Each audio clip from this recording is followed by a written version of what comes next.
সকাল সকাল ঘুম থেকে উঠেই ড্রেসিং টেবিলের সামনে বসেছে শান্তা। আকাশি রঙের হলদে কারুকাজ করা পাড় দেওয়া একটা সুতি শাড়ি পরেছে সে। চোখে মোটা করে কাজল দিয়েছে, ঠোঁটে দিয়েছে লাল টকটকে লিপস্টিক দিয়েছে। পরিপাটি হয়ে সিঁড়ি দিয়ে নামছে শান্তা। শুভ্র ভাই তাকে বলেছিল আকাশি রঙে তাকে ভালো মানায়, আর এই শাড়িটাও গিফট করেছিল। শান্তা মনে মনে হাসে। সেদিন শুভ্র ভাই ফোনে বলেছিল, আচ্ছা শান্তা, তোর কোথায় হলো? আমি যেদিন বাড়ি আসবো সেদিন তুই আমার দেওয়া শাড়িটা পরিস। সেদিন শান্তা সবার সামনে কিছু না বললেও রুমে এসে প্রায় 1 ঘন্টা আনন্দের নিচে ছিল। সে তো সেই ক্লাস 10 থেকে শুভ্র ভাইকে পছন্দ করে। বাড়িতে থাকতে সবসময় তার আশেপাশে থাকতো। শুভ্র বিরক্ত হতো কি বোঝা যেত না। খুব কম কথা বলতো, কিন্তু ঠোঁটে সবসময় হাসি লিপটে থাকতো। শুভ্র বাম গালে টোল পরা দেখে শান্তা নিজের পঞ্চদশী মনে সেদিন প্রেম অনুভব করেছিল। তারপর তা ধীরে গভীর থেকে গভীর হতে থাকে। 2 বছর আগে শুভ্র ভাই যখন একেবারে ঢাকা চলে গেছিল, সেদিন রুমে বসে কি কান্নাটাই না কেঁদেছিল শান্তা। নিজের অতীত ভেবে একটু হাসলো, তারপর নিচে নেমে আসলো। শুভ্র ভাইয়ের আসার সময় হয়ে গেছে। শুভ্র গাড়ি থেকে নেমে অরুকে কোলে নিয়ে সারার হাত ধরে বের করে আনলো। বাড়ির সদর দরজায় সবাই দাঁড়িয়ে আছে তাদের জন্য। সবাই জানে সারার সাথে শুভ্রর নাম মাত্র বিয়ে, শুধুমাত্র অরুকে দেখার জন্য চুক্তির বিয়ে। কিন্তু শান্তা সেটা জানে না। যখন শুনল শুভ্র ভাই বিয়ে করছে, সাথে সাথে তার এই 2 বছর দেখা স্বপ্ন খসে পড়ে গেল। চোখ ধরে এলো তার। শুভ্র সারাকে সবার সাথে পরিচয় করিয়ে দিল। সারা আন্তরিকভাবে সবাইকে সালাম করলো। শুভ্র মা আনিতার সারাকে খুব মনে ধরে গেল। মেয়েটাকে সুন্দরী বলা চলে, বৌমা হিসাবে মন্দ নয়, কিন্তু বয়সটা অল্প। শুভ্র শান্তার সামনে এসে বলে, শান্তা, তোর ভাবি আর পরিচয় হো। শান্তা চোখে পানি নিয়ে সারার সাথে পরিচিত হলো, কিন্তু মনে মনে রেফে ফেটে পড়ল। তার শুভ্র ভাইকে কেড়ে নিল এই মেয়ে, একে তো শান্তিতে থাকতে দেব না। শুভ্র আর দেরি করলো না, ওরকে মিসেস আনিতার কোলে দিয়ে নিজের রুমে যাওয়ার কথা বলল। মিসেস আনিতা এসে রুমের চাবি দিলেন। শুভ্র যাওয়ার পর থেকে রুম তালা বন্ধ করে রেখেছিলেন তিনি।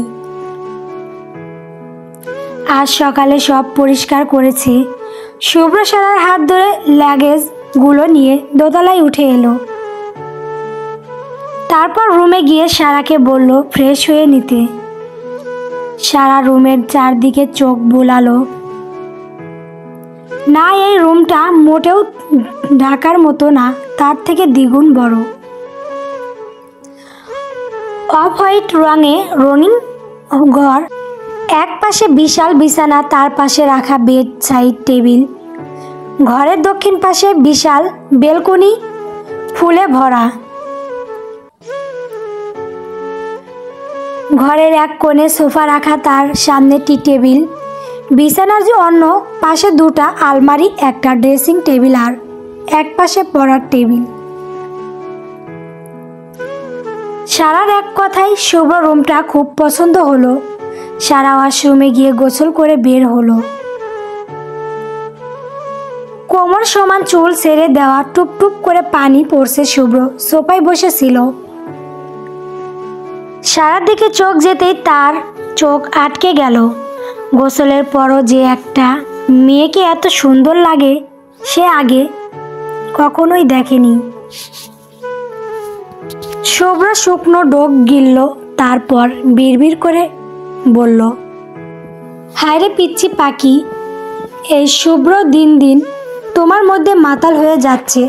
কেমন নেশালো লাগে তোমাকে, ইস। সারা চুল মুছে নিল, তারপর শুভ্রর সামনে এসে তাহলেটা শুভ্রর দিকে এগিয়ে দিয়ে বলল, আপনি প্লিজ একটু এটা বারান্দায় দিয়ে আসুন। কথাটা শুভ্রর কানে গেল কি সারা জানো না। শুভ্র উঠে সারাকে খাটের উপর শুইয়ে দিল। সারা ভরকে গেল, কাঁপা কাঁপা কণ্ঠে বলে উঠল, কি করছেন?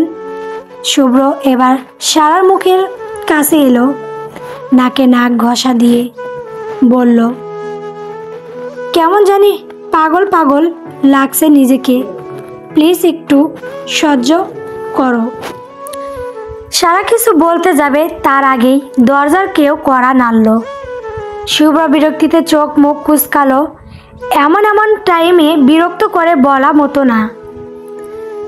সারাও লজ্জায় বারান্দায় চলে গেল আর শুভ্র চলে গেল দরজা খুলতে। দরজা খুলতে মিসেস আনিতা রুমে প্রবেশ করলো, হাতে কয়েকটা সুতির শাড়ি। শুভ্র জিজ্ঞাসা করতে মিসেস আনিতা বলে উঠে, নতুন বউদের শাড়ি পরতে হয়।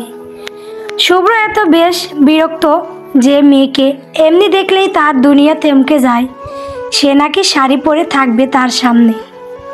শুভ্র তার কাট কাট গলায় বলে উঠল, আম্মু ও ছোট আর তুমি জানো ওকে কেন এনেছি? ওর একটা পরিবার চাই, আর একটা কারণ তুমি জানো। তাই আমি চাই না এসব রিচুয়াল পালন করা হোক, আর একটাও কথা শুনবো না আম্মু, মাফ করো। মিসেস আনিতা বুঝলো ছেলের কথা, তারপর বলল, কিন্তু তোর আব্বু কি মানবে? আব্বুকে বলে বিয়েটা করেছি, যা আব্বুও জানে, তাইও যেমন থাকতে চাই থাকুক। এসব শাড়িও সামলাতে পারবে না। মিসেস আনিতা কিছু বলল না, সে জানে তার ছেলে যা বলে তাই করে। সবার সামনে রাগ নাক দেখালেও নিজের রাগ নিজের ওপর ঝাড়ে, তাই আর কথা না বাড়িয়ে বলল, খেতে আই, সবাই অপেক্ষা করছে। আচ্ছা যাও, আসছি। মিসেস আনিতা চলে যেতেই শুভ্র ফ্রেশ হয়ে এসে সারার হাত ধরে রুম থেকে বেরিয়ে গেল। শান্তা প্রায় 15 মিনিট ধরে রুমে বসে কাঁদছে।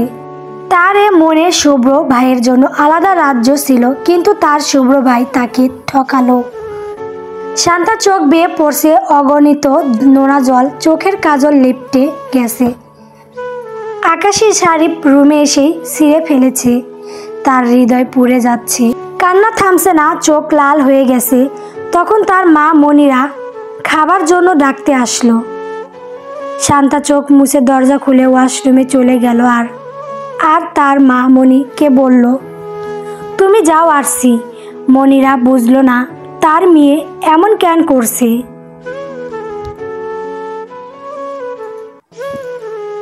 তার মেয়ে তো শুভ্র ভাই বলতে অজ্ঞান। ঠিক তখনই মনিরার নজর যায় খাটের নিচে। মনিরা আতঙ্কে উঠে খাটের নিচে তাকাতেই গল্প 4 বছরের চুক্তির মা।